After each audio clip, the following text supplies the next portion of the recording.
hello and welcome. Please, not an order. We hope that you subscribe to the channel and activate the bell button to receive all new and encourage us to publish more news. Hamilton despised slavery but didn't confront George Washington or other slaveholders. A young Alexander Hamilton arrived in New York City at King's College, today's Columbia University, during a time of fervor and unrest that sounds a lot like today. In 1773, Bostonians had just chucked their tea into the harbor. Even New York, a more crown-friendly town, crackled with talk of revolution. 18-year-old Hamilton ditched his plans to study medicine and threw himself into reading Enlightenment philosophers, arguing with friends and hustling to rallies in the city. It's this environment that launches Hamilton, the musical, and casts the central character as a fresh kind of founding father immigrant, outsider, activist. The Broadway show's debut on TV for the July 4th weekend, streaming on Disney+. Beginning Friday, puts a new lens on the most patriotic holiday at a time when American values are under painful scrutiny. With Black Lives Matter rising and statues of white slave owners falling, it might feel good to watch Hamilton and think of an ethnically diverse, hip-hop past. The reality, of course, was way more complicated. Slavery was a system in which every character in our show is complicit in some way or another, creator and star Lin-Manuel Miranda told NPR's Terry Gross this week.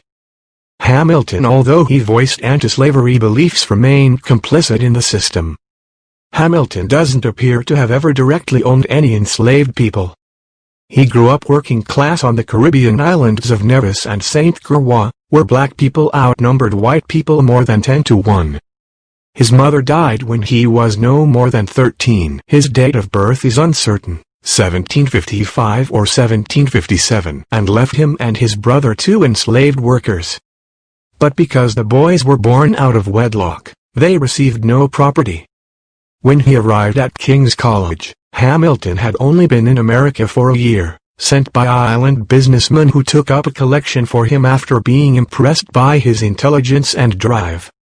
In New York he was surrounded by posh classmates, including a nephew of George Washington whose families owned slaves or who brought enslaved servants along with them. Hamilton was known to despise slavery, but he also really liked having influential friends. When he invoked the topic in his fiery early writings, it was to slam British loyalists as enemies to the natural rights of mankind because they wished to see one part of their species enslaved by another, meaning the colonists were treated in the worst possible way, like slaves. Hamilton left school before graduating to join the upstart Continental Army. There the charismatic networker made his ultimate connection, becoming aide and surrogate son to Washington. That alone required Hamilton to set aside his feelings about slavery, because Washington owned more than 100 people back home in Virginia. But when the British began offering freedom to any enslaved people who would join the royal cause, Hamilton saw an opportunity. He urged Washington to let black soldiers fight for freedom. Hamilton touted the idea in an extraordinary letter to John Jay in 1779. "I have not the least doubt that the Negroes will make very excellent soldiers, with proper management," he wrote. "Some say black people are inferior," he continued, "but their natural faculties are probably as good as ours." And he stressed that an essential part of the plan is to give them their freedom with their muskets.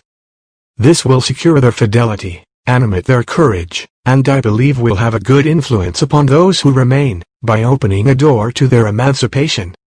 It was a strikingly progressive stance for the time. The line about natural faculties is often compared to the views of his political rival, Thomas Jefferson, who denigrated black intelligence in his notes on the state of Virginia. Annette Gordon Reed, a historian who has written extensively about Jefferson and his relationship with the enslaved Sally Hemings, has argued that it's not entirely fair to paint Hamilton as the good guy on the question of race. Hamilton, she noted in a Harvard interview in 2016, managed slave sales for his wife's family. When he was very young, he also kept the books for a Caribbean trading company that engaged in the slave trade. He was not an abolitionist, she told the Harvard Gazette.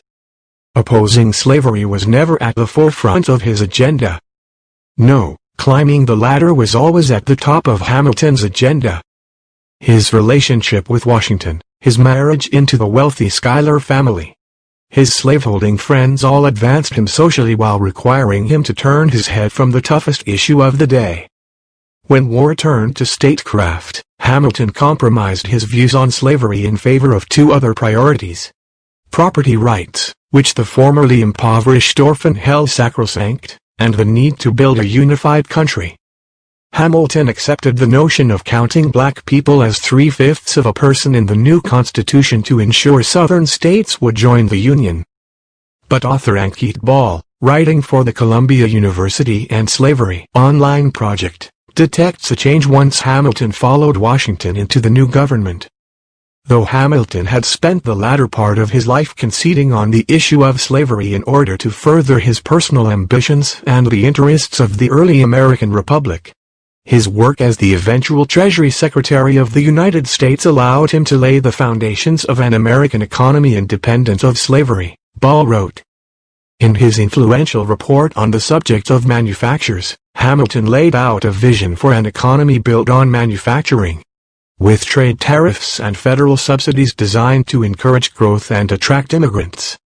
His economic plan was a blueprint devoid of slavery, Ball wrote.